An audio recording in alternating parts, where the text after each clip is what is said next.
ये हरि का द्वार यूं ही नहीं है, इस द्वार पर जो आ गया हरि से मिल ही गया। माँ भगवती पाप मोचनी गंगा जी का तट पास में ही है। यहाँ पर भागवत की कथा सुन रहे हैं, आपसे बड़ा भाग्यशाली कौन है। और साथ ही साथ माँ भगवती काली की प्रतिष्ठा का कार्यक्रम भी चल रहा है। साथ सुबह को यहाँ पर पूजा होती है, लगभग 9:30 बजे के बाद यहाँ पर हवन भी होता है। जिन भक्तों को आहुति छोड़नी है, हमारा मन है हवन करने का, तो यहाँ पर आए 9:30 बजे के लगभग, तो यहाँ पर आपको हवन प्रारंभ मिले। 9:30 का मतलब 9:30 ही समझना, 10:30 मत समझ लेना, मैंने यहाँ प्रसाद भी नहीं मिलेगा हवन की तो बात छोड़, क्योंकि समय का पूरा ध्यान रखा जाता है। 3 बजे की कहते हैं, लेकिन आते कितने बजे हैं? गुरुजी जब बैठेंगे तभी पहुंचेंगे। हम थोड़ी गुरुजी से कम है। समय का ध्यान रखो, 3 बजे का समय दिया है, कम से कम 3 बजने में 5 मिनट पहले तो पहुंच जाओ। मालूम है कि आप लोगों का समय तो बड़ा कीमती है। एक बात ध्यान रखना, जब तक जियोगे फुर्सत ना मिलेगी काम से। जब तक जियोगे फुर्सत ना मिलेगी काम से। और कुछ तो समय ऐसा निकालो, प्रेम कर लो शाम से, जीवन निकल जाएगा ये, लेकिन काम पूरे नहीं होने वाले। भाई 24 घंटे आपने दिए हैं, परमात्मा ने आपको दिए हैं, कम से कम यहाँ पर 3 घंटे की कथा हो रही है, 3 घंटे तो परमात्मा के लिए दे दीजिए। अगर परमात्मा को आप समय नहीं दे सकते अपने जीवन का 24 घंटे में से, तो फिर परमात्मा भला आपको क्यों समय देंगे। जब प्रार्थना लेके पहुंचोगे, हमारे बच्चे को बचा लो, बड़ा बीमार है, ये बात है वो बात है, आप हमारी सहायता के लिए आओ। परमात्मा क्या यह नहीं कहेंगे तुम कितना हमारे पास आए हो मिलने के लिए। जब भी मंदिर में आए हो, कुछ ना कुछ मांगने के लिए ही आए हो। कभी शुक्रिया करने आए, कभी हालचाल पूछने आए, कभी मस्तक झुकाने आए। मस्तक झुकाया, 5 रुपए का प्रसाद चढ़ाया, 500 की वस्तु को मांग लिया। 500 वस्तु तो बहुत कम है, 5000 की मांगेंगे।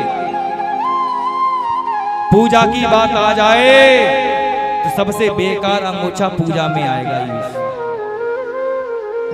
सामान जो कहीं यूज ना हो पूजा में लेकर आ जाए।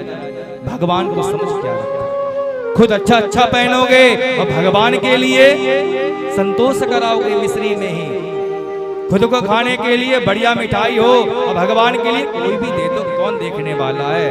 लेकिन ध्यान रखना, कोई देखे ना देखे, कोई देवे ना देवे, लेकिन भगवान देखने वाला।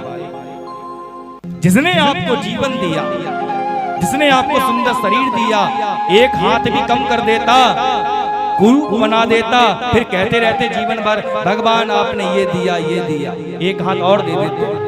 जब आपको इतना सुंदर शरीर दिया, इतना सुंदर परिवार दिया, आपको गरीब नहीं बनाया, भिखारी नहीं बनाया, खाने के लिए 4 रोटी दे दी। उन गरीबों से पूछो, सुबह खाने के बाद शाम की पता नहीं है, 2-2 दिन तक भूखे रहते हैं और भूखे ही मर जाते हैं।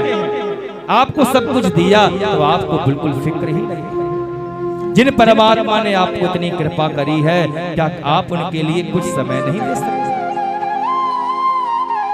ये प्रेम की परिभाषा नहीं है। प्रेम की परिभाषा तो यही है, अपने प्रेमी से मिलने के लिए व्यक्ति तो विदेश से स्वदेश आ जाता है, कोसों मील की दूरियां तय करके आ जाता है। यहाँ पर एक वो है, हम भगवान से बड़ा प्रेम करते हैं, 2 मिनट भी दे नहीं सकते। सारा समय संसार को ही दोगे, बात करोगे परमात्मा से प्रेम की। ये दोगला स्वभाव अपने पास ही रखो, किसी और को मत सुनो। त्वमेव माता च पिता त्वमेव, बड़े चतुर होते हैं। भगवान के सामने हाथ जोड़ लेंगे, तुम ही मेरे माता हो, तुम ही मेरे पिता हो, तुम्हें बंधु च सखा त्वमेव, तुम ही बंधु हो, तुम ही सखा हो, और तो और त्वमेव विद्या और द्रविणम त्वमेव, तुम ही मेरी विद्या हो, ज्ञान हो, और तुम ही मेरा द्रव्य हो, दक्षिणा हो, धन हो, जीवन धन तुम ही हो। लेकिन जब बात आएगी कुछ समर्पित करने की, तो फिर 100 रुपए के भी 10 टुकड़े करोगे, 10 के भी 10 करोगे, और एक सिक्का रह जाएगा ना 100 में से, उसको भी बड़ी हिम्मत करके। क्या यही प्रेम है? गिन गिन कर परमात्मा को देते हो। अगर परमात्मा भी गिन गिन कर देना शुरू कर देना तो जीवन आपका जीना दुर्भर हो जाएगा। वो परम दयालु है, परम कृपालु है, आपके गुनाहों को देखता नहीं है, कृपा कर देता है। हम भगवान को यहां पर 3 घंटे देने के लिए भी इतना सोचते हैं और परमात्मा यही सोचते हैं कि मेरा भक्त कब मुझ तक आएगा, कब मुझे बुलाएगा, कब मैं उसकी इच्छा पूर्ति करूंगा।